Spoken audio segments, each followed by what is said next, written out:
Hello friends, good morning সবাইকে। তোমরা সবাই কেমন আছো? তোমরা তো জানতেই পেরেছো যে আমি বাড়ি চলে এসেছি। আগের দিন বিকালবেলা বাড়িতে এসেছি। সো এখন বাড়িতে এসে মনে হচ্ছে আরও 2টো দিন বেড়াতে পারলে ভালো হতো। যাই হোক, কিছু করার নেই, বাড়িতে চলে এসেছি, সেই আবার বাড়ির কাজ।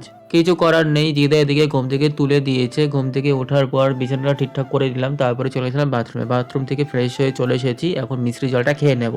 মিষ্টির জলটা খেয়ে চলে গেছিলাম দোকানে। দোকানে যাওয়ার জন্যই বলছিল দিদা, মানে অ্যাকচুয়ালি কিছু জিনিস আনতে হবে, সেই জন্যই দিদা বারবার আমাকে ডাকছিল।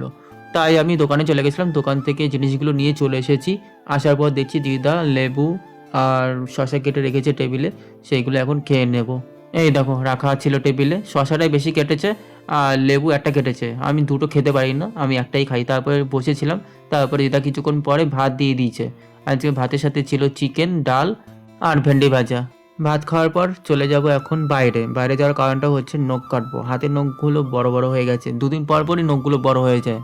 আমার হাতের নখগুলো একটু বেশি বড় বড় হলেই আমার ভালো লাগে না, কেমন যেন লাগে। তাই বাইরে সিঁড়িতে বসে এখন নখগুলো কেটে নিলাম আস্তে আস্তে। এই দেখো বাইরে চলে এসেছি। বাইরে এসে দেখি মেঘলা ওয়েদার, মনে হয় বৃষ্টি হবে আজকে। আর এদিকে আমার নখ কাটা কমপ্লিট, আর আমি নাকচাপা ফুলের দিকে তাকিয়েছিলাম। বেশ কয়েকটা ফুল ফুটেছে নাকচাপা, বেশ ভালো লাগছিল। আর এই দেখো, মানে এক একটা ডালে 2-3টে করে ফুটেছে। এই ফুল দেখে যখন ঘরের দিকে যাচ্ছিলাম তখন হঠাৎ করে জুতোর দিকে নজর গেল। জুতোটা ভালো নোংরা হয়েছিল, যেহেতু এই জুতো পরেই বকখালিতে গেছিলাম, তাই ভাবলাম এখন জুতোটা পরিষ্কার করে নিই স্নান করার আগে। তারপরে জুতোটা পরিষ্কার করে জুতোটা জায়গা মতো রেখে দিলাম। জায়গা মতো রেখে দিয়ে এখন চলে যাবো স্নান করতে।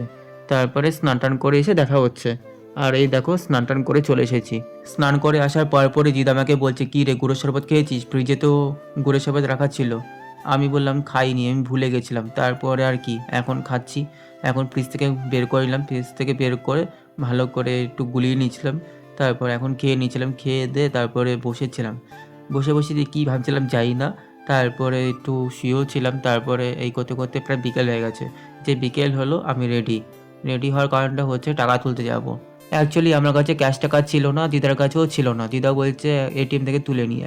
আমি বললাম ঠিক আছে, যাই বাজার থেকে টাকাটা তুলে নিয়ে আসি। তারপরে এটিএম বুথের এখানে আসলাম। এটিএম বুথের এখানে এসে দেখি মানে টাকা নেই। তারপর আর কি আরেকটা এটিএম বুথের কাছে আসলাম। এটিএম বুথের কাছে এসে দেখছি এখানেও সেম প্রবলেম, টাকা নেই। তারপরে কি করি, তারপরে ভাবলাম রানাঘাটে যাই, যেহেতু আমার ক্যাশ টাকার দরকার, আমারও দরকার, দিদারও দরকার। তার জন্যই এখন যাচ্ছি রানাঘাটে। রানাঘাটে গিয়ে দেখি তুলতে পারি কি না। তারপরে হাঁটতে হাঁটতে চলে আসলাম আমাদের স্কুলের সামনে। আমাদের স্কুলের সামনে একটা এটিএম বুথ ছিল, সেখানে গেলাম। সেখানে গিয়ে দেখি প্রচণ্ড ভিড়। তারপর আরেকটু সামনে আরেকটা এটিএম বুথ ছিল, ওখানে গিয়ে দেখি ওখানে টাকাই নেই। মানে কি হচ্ছে বুঝতেই পারছি না। তারপর আবার ঘুরে আসলাম আমাদের স্কুলের সামনে। এখানে আসার পর লাইন দিলাম, এটিএম বুথে গেলাম। গিয়ে সব কিছু প্রসেস করার পর কি হলো বুঝলাম না, টাকাটাই তুলতে পারলাম না। তারপরে ভাবলাম একজনের কাছে টাকাটা পাঠিয়ে দিই, মানে অনলাইনে, মানে ফোনপেতে টাকা পাঠাই, তারপরে ওর কাছে ক্যাশ টাকা নিয়ে নেবো। ওখানেও দেখি সেম প্রবলেম হচ্ছে, মানে টাকা পাঠাতেই পারছি না।